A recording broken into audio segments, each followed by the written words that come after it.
I don't think it's news to anybody that traffic collisions are crazy. People are distracted. People can't drive. People are just terrible, especially on the freeway. I don't know what it is about the freeway, but it's evident. You fuckers can't drive. Most of you guys should have your licenses taken away. I firmly believe that. And lately, there have been a lot of talk of flock cameras. Everybody's talking about the flock cameras. Look, I'm going to tell you straight up, I do not like flock cameras. I don't like the AI intelligence in them. However, I do think we need camera monitoring for some things, and not AI. It shouldn't be tracking your every movement. It shouldn't get the make and model of your vehicle. It shouldn't be linked to other cameras where they could track your movements. Absolutely not. The absolute most I'm okay with is a camera with a license plate reader. Not even a license plate reader, just the camera. Let the DMV read the license plate when they get the photo. The cameras themselves should not be reading your license plate, because if somebody hacks it, which they've done, then you can know exactly where someone has been. And there's so many police officers going around right now stalking people. I think like a few hundred police officers have gone to jail already for misusing the flock cameras to stalk their exes, which is absolutely outrageous. That is such an abuse of power and an abuse of justice. I think that they should go to jail, and when they get there, they put them in a cell with like whoever has like the biggest penis in there, and they just get, never mind. But what I'm trying to say is that although I don't agree with flock cameras, I do believe in monitoring the way people drive. Here's why I say that. The name of this channel is Emancipation, and I'm big on freedom. I think freedom above all. Freedom, fun, and adventure, so long as your life isn't inconveniencing someone else. That being said, you assholes are conveniencing all of us. All of us. I'm pretty sure Helen Keller could drive better than a lot of you guys out there. And I'm going to bring up some statistics that I want you guys to look at. So when you look at traffic collisions in the United States, they have been pretty steady. There was a big dip in 2020, obviously with the pandemic, and people weren't driving as much, so collisions shot way down. But for the most part, collisions have been relatively steady, even dropping a little bit. But with that, something is a little bit off. Traffic deaths have gone up. So people are crashing less but dying more. How on earth does that happen? Well, it happens because the people who are driving are uber distracted. They don't pay attention to anything. They're texting, they're driving drunk, they're driving sleepy, and it's absolutely outrageous. And I don't get it. Driving is so dangerous. And the thing is, whenever I see somebody driving dangerously, I think like the people that I love have to drive on these roads. Every time I see somebody driving dangerously, I want to get out the car and whoop your ass. But I don't believe in road rage. I don't believe in road rage. I'm never getting out of my vehicle. Matter of fact, if you get out of your vehicle and try to attack me, I'm gonna just hit you with my car. Yeah, you gotta move. I don't see why people don't just default to that. Like, whoever gets out of their car first loses. I'm just gonna hit you with mine. And if for whatever reason you're able to gain ground on me faster than I can, put my car and drive, I'm gonna blast your ass. But to get back to this right here, these traffic fatalities are terrible. And especially when you compare it to Europe, we have about 12.2 deaths per 100,000 due to traffic collisions. But when you look at the European Union, it's about 4.5 deaths per 100,000. Less than half, almost a third of the deaths that we have.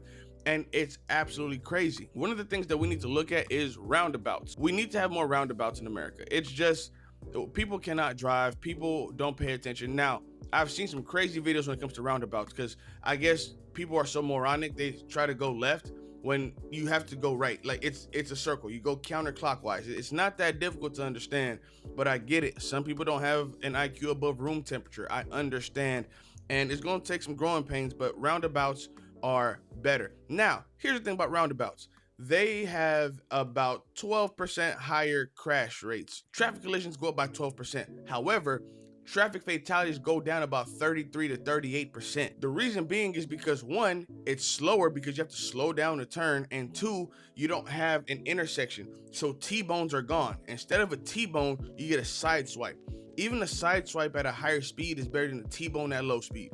So we need more of those. When you look at America, we have about 9,000 roundabouts total. That's 73 roundabouts per person, whereas Europe has over 200,000 roundabouts. That's amazing, by the way. That's why they have less traffic deaths, because they have more of these roundabouts. And to all those people who think, well, the roundabouts are going to slow things down, nope, they move more traffic and they move it faster, because you never have to stop. traffic is constantly flowing. Now, when you look at the reason cars crash, the number one reason cars crash in America is distracted driving. I didn't put the percentages up here, but it's about 28%. You guys just cannot stop scrolling on TikTok or texting or ordering your DoorDash or whatever the hell it is you're doing. You guys just cannot stop. Again, I don't like the AI cameras. I don't want any kind of AI in these cameras. There should be no type of reader at all. A speedometer and a camera. That's it. Let the DMV scan the license plate and send a ticket out. The police, the general public, they do not need access to that information at all, period. So number one ranking is distracted driving. You guys gotta stop. Number two is speeding. Distracted driving kills more people than speeding. The problem is distracted driving and speeding are usually paired together. It's just a recipe for disaster. And you guys are just, I don't even know why you guys drive fast. Fun fact, driving fast doesn't get you anywhere faster at all. You just have to leave earlier. Unless you're going a significant distance, I'm talking about hundreds of miles, speed does almost nothing for you. All it does is increase your risk of mortality and other people's risk of mortality just because you want to drive fast. I think that cars should be capped at about 50 miles per hour. Now, you might be thinking to yourself, that is absolutely crazy. Why is that?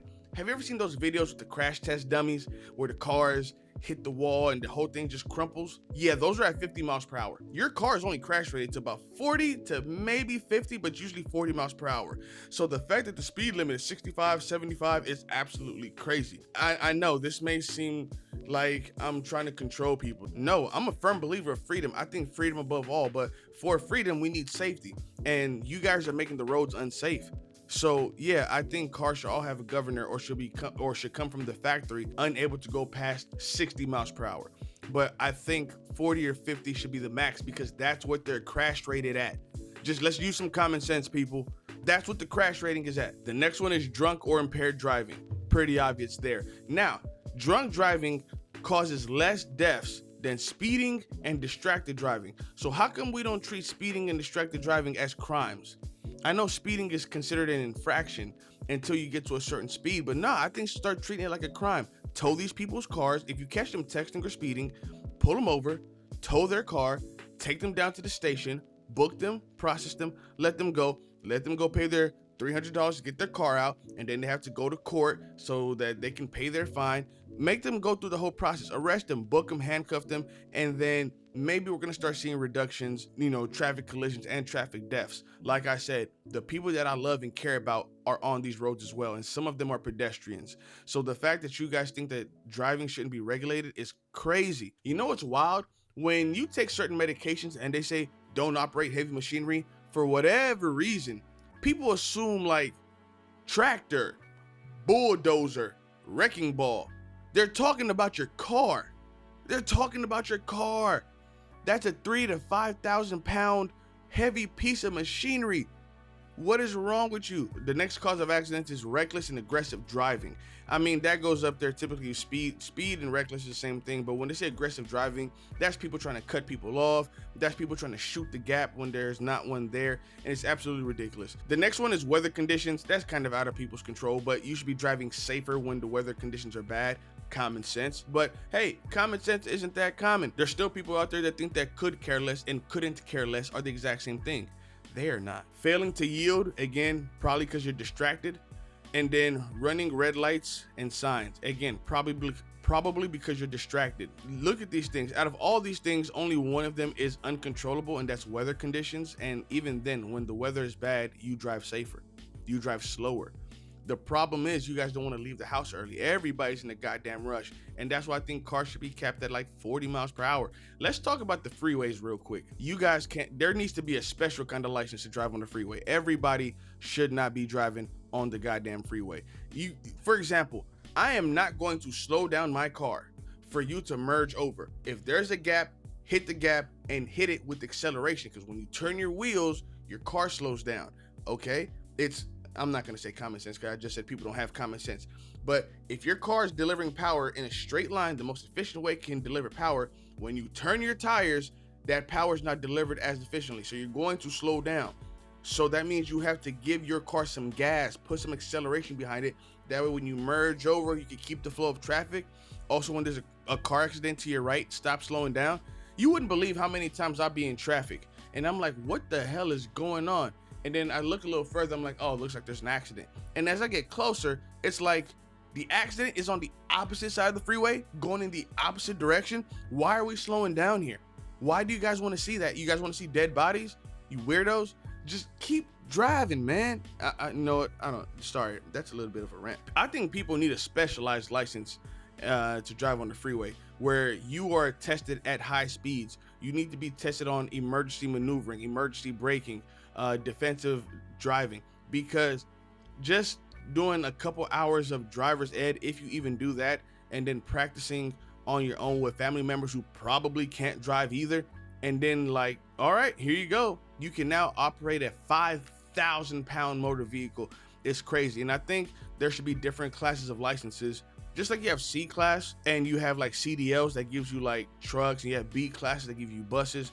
I think that when it comes to certain cars with a certain amount of horsepower and a certain weight, there needs to be specific driver's licenses. Like a regular C class license can get you a sedan at a certain horsepower, whatever. It takes some research to figure out how much horsepower you should get. Then when you get, you know, your next class of license, that will unlock like sports cars, and the next class of license will unlock trucks and things of that nature. And that's the best way to do it. Europe already does something similar with motorcycles. When it comes to motorcycles, you can only get a motorcycle of a certain speed based on your license class. Here in America, most of us don't have motorcycle licenses. I'm not gonna lie, I'm guilty of that. But you get your motorcycle license and they're like, all right, you can go buy you 1,000cc Ducati Panigale. It's like, what on earth? Why? There's no reason you should get your motorcycle license and the first thing you buy is a Ducati Diavolo. We shouldn't allow people to do that. And I know this goes against freedom, but I believe that freedom should not come at the cost of other people. And I'm not being contradictory. Like I said, freedom over everything, freedom, fun, and adventure. But when your freedom puts other people at risk, then you are encroaching on other people's freedom. That's just the way it is. I believe in speed cameras. I believe in taking pictures of people who are texting on their phone. And I believe that these people should be criminalized, should be treated as criminals, because you are putting people in immediate threat of death or great bodily injury. So that's my take on all this. You guys let me know what you think in the comment section below. Am I being too harsh? And do you think this is contradictory to my thoughts of freedom? That's all I have to say on this topic. Be easy.